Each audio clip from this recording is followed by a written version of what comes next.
was a devastating terrorist attack involving guns in America.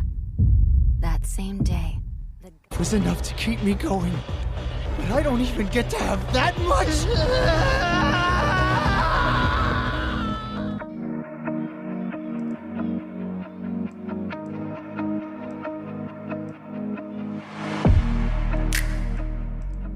तो all right, episode 1 की starting थोड़ी सी intense तरीके से होती है, जिसमें हम सभी को ही एपिसोड की स्टार्टिंग में हम सभी को ही एक अनरिवील बंदे को दिखाते हैं, जो कि वो किसी चीज को लेकर बहुत ही बुरी तरीके से अंदर से डरा हुआ था। तो खैर वो आदमी गली के बीच में बने हुए एक गेट को जैसे ही खोलने जाता है, तो तभी ही सीन वो एकदम से उसे गेट के खुलते ही इंस्टेंटली ब्लैक आउट हो जाता है।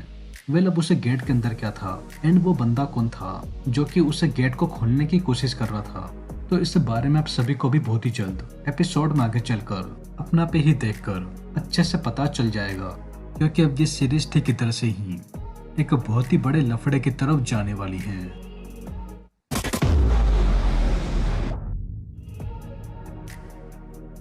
तो सीन अब सीधा यहाँ से मूव होते हुए हमारी इस सीरीज के मेन कैरेक्टर के ऊपर फोकस होता है, जिसका नाम डेंजी होता है एंड उसके डॉग का नाम पोचिटा होता है। वेल, डेंजी वो किसी कारण से इतना ज्यादा कर्जे में डूब गया था कि, या फिर हम बोले इसके फादर शकुनो ने मरने से पहले किसी योकुमा नाम के आदमी से इतना सारा पैसा लेकर कर्जा कर लिया था कि उसको चुकाने के लिए इसको अपने एक नीचे की गोटी एंड किडनी बेचनी पड़ती है। बट स्टिल वो कर्जा अभी भी कहीं ना कहीं इतना ज्यादा था कि उसको चुकाने में डेंजी की पूरी उम्र ही निकल जाती। तो बस इसी ही चीज को देखते हुए डेंजी को अपना कर्जा चुकाने के लिए कुछ डेविल्स को मारना पड़ता है, जो कि काफी खतरनाक और वेल्वो वेलन टाइप के होते हैं, जस्ट लाइक ज़ॉम्बीज। तो इसी रीजन से हम चाहे तो डेंजी को एक डेविल हंटर भी कह सकते हैं। वेल, अब यहाँ पर किन डेविल्स की बात हो रही है, तो इस बारे में आप सभी को भी थोड़ी ही देर में अपना पे ही देखकर पता चल जाएगा। तो खैर डेंजी वो अपने डॉग पोचिटा के साथ, जिसके सर के ऊपर एक चिंसो लगी हुई थी, उसके साथ बाहर वॉक पे ही आया था। तो तभी ही कुछ ही कदम चलती ही डेंजी को एक अपने सामने की तरफ एक बड़ा सा टमेटो क्रीपी डेविल देखने को मिलता है। तो जिसे देख डेंजी वो अपने डॉग पोचिटा की मदद से उसके सर पे लगे चिंसो को चलाकर उस टमेटो डेविल को बुरी तरीके से फाड़ कर एट द मोमेंट ही मार डालता है। तो जहाँ पर उसे डेविल के मरते ही हम सभी ही एक बूढ़े से आदमी को आता हुआ देखते हैं, जो कि वो और कोई नहीं बल्कि योकुमा ही होता है, जो कि इसी को ही डेंजी को उन डेविल्स को मारकर अपना कर्जा चुकाना था। वेल, अब यहाँ पर इंटरेस्टिंग बात ये थी कि योकुमा एक काइंड ऑफ ऐसा बनता है जो कि वही उन डेविल्स का पता उनको मारने के लिए डेंजी को देता था, ताकि डेंजी वो इसके लिए काम करके अपना कर्जा चुका सके। वेल, योकुमा वो एक ऐसा आदमी था जो कि बचपन से ही, जब डेंजी की उम्र 7-8 साल रही होगी, उसके फादर के मरने के तुरंत बाद से ही तब से ही वो उससे अपना ये डेविल हंटर का काम करवा रहा था, जो कि अगर डेंजी वो योकुमा का ये काम नहीं करता तो वो उसको बिना कुछ सोचे समझे बड़ी ही आसानी से एक ही झटके में मरवा देता, जो कि योकुमा जैसे आदमी के लिए ये कोई बड़ी बात नहीं थी। तो बस जहाँ पर डेंजी वो पहली बार योकुमा के कहने पर अपना ना चाहते हुए भी ये डेविल हंटर का काम करने जाता है, ताकि अपने डेड का कर्जा चुका सके। तो तभी ही इसको एक पेड़ के पीछे से और कोई नहीं बल्कि शॉकिंगली पोचिटा ही आता हुआ दिखता है, जो कि वो भी सरप्राइज लेकर डेविल ही था। तो खैर डेंजी वो काइंड ऑफ ज़ॉम्बी लाइक कुत्ते को मारने के लिए जाता था, तभी ही उसको उसे डॉग के पेट की तरफ ब्लीडिंग होते हुए दिखती है। तो जिधर इस काइंड ऑफ अनएक्सपेक्टेड सीन को देख डेंजी वो उस कुत्ते को मारने की बजाय इमीडिएटली उसकी ब्लीडिंग रो उसे डॉग को उठाकर अपने साथ अपने घर पे लेके आ जाता है। तो बस इसी तरीके से डेंजी एंड पोचिटा वो दोनों एक दूसरे से फॉर द फर्स्ट टाइम इससे मिलते हैं।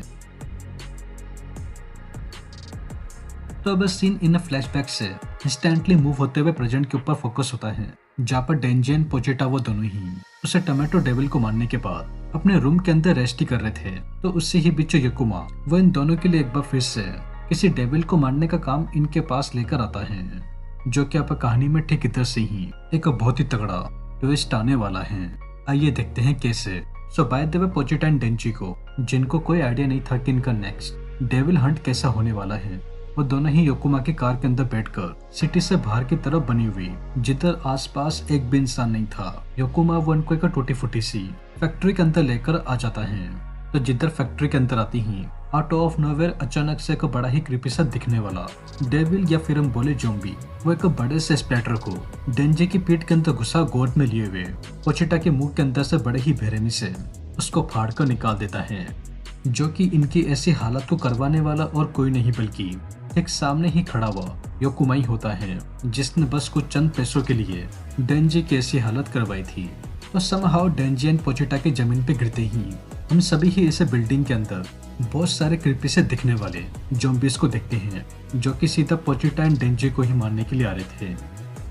तो इस काइंड ऑफ बिल्कुल ही अनएक्सपेक्टेड सीन को देख डेंजी वो जैसे तैसे खड़े होते हुए पोचिटा को अपने हाथ में लेकर इस फैक्ट्री से बाहर निकलता, तो उससे पहले ही वो सभी ही क्रीपी ज़ॉम्बी चारों तरफ से डेंजी को घेर लेते हैं, तो जिसके चलते वो इस फैक्ट्री से बाहर किसी भी तरीके से नहीं निकल सकता था। तो बस अब जाहिर सी ही बात ही होना क्या था, वो सभी ही ज़ॉम्बीज मिलकर बहुत ही बुरी तरीके से डेंजी की पीठ में चक्कू मारकर उसके बड़े ही बेरहमी से टुकड़े करते हुए जान से मार डालते हैं। बट हावेवर उस अटैक के दौरान पोचिटा वो कहीं न कहीं उस हमले के दौरान मरने से बच जाता है। तो जिधर पोचिटा के मुंह के अंदर, जैसा कि अभी हम सभी देख ही रहे हैं, डेंजी के खून के जाते ही हम सभी को ही एक बड़ी ही चौंका देने वाली चीजें देखने को मिलती हैं कि पोचिटा वो डेंजी की कटी हुई बॉडी को शॉकिंगली फिर से जोड़कर उसके साथ फ्यूजन कर लेता है। तो इन दोनों की बॉडी के फ्यूज होते ही हम सभी को ही एक बार फिर से डेंजी जिंदा होता हुआ देखने को मिलता है, बट वैसा नहीं जैसा वो पहले था, क्योंकि इस बार हमको इसके दोनों ही हाथ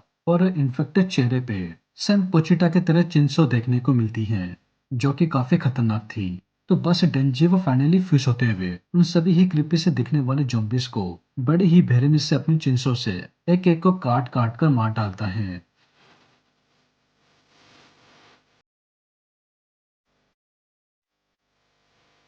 तो बस अब एपिसोड 1 की एंडिंग में उन सभी ही ज़ॉम्बीज के डेंजी के हाथों ऐसे मर जाने के बाद हम सभी ही इस फैक्ट्री के अंदर एक माकिमा नाम की लड़की को इन्हीं ही दो आदमियों के साथ अंदर आता हुआ देखते हैं। वेल माकिमा वो एक पब्लिक सेफ्टी डेविल हंटर थी, जो कि ये भी सेम डेंजी की तरह बट उन्हें हाई अथॉरिटी ज़ॉम्बीज को मारने का काम ही करती थी। माकिमा वो डेंजी को इतने सारे ज़ॉम्बीज को अकेले ऐसे मारते हुए थे, उसको इमीडिएटली अपने साथ चलकर डेविल हंटर का ही काम करने के लिए कहती है। बट इस बार शर्त ये थी कि डेंजी को माकिमा के साथ काम करने के लिए कोई भी कर्जा नहीं चुकाना था। तो मीनवाइल डेंजी वो माकिमा की इन बातों को सुन, जिसके पास और कोई ऑप्शन नहीं था, वो पब्लिक सेफ्टी डेविल हंटर के अंदर काम करने के लिए हाँ कह देता है। एंड बस हमारे एपिसोड 1 फिलहाल के लिए ठीक इधर ही एंड होकर right from that moment series के एपिसोड 2 के लिए शुरू हो जाएगा, जिसमें हम सभी ही सीरीज के नेक्स्ट एपिसोड में ये देखकर पता लगाने की कोशिश करेंगे कि अब डेंजी के साथ आगे क्या होने वाला है। तो वेल दोस्तों, यही थी चिंसो मैन एपिसोड 1 की एक्सप्लेनेशन, एंड आई होप आप सभी को ये वीडियो जरूर पसंद आई होगी। और अगर वीडियो पसंद आई हो तो चैनल को सब्सक्राइब किए बिना और वीडियो को लाइक किए बिना बिल्कुल भी मत जाइएगा, क्योंकि मैं अपने आने वाले वीडियो में ऐसी ही और मूवीज की एक्सप्लेनेशन लेकर आता रहूंगा। तो तब तक के लिए टेक केयर एंड पीस।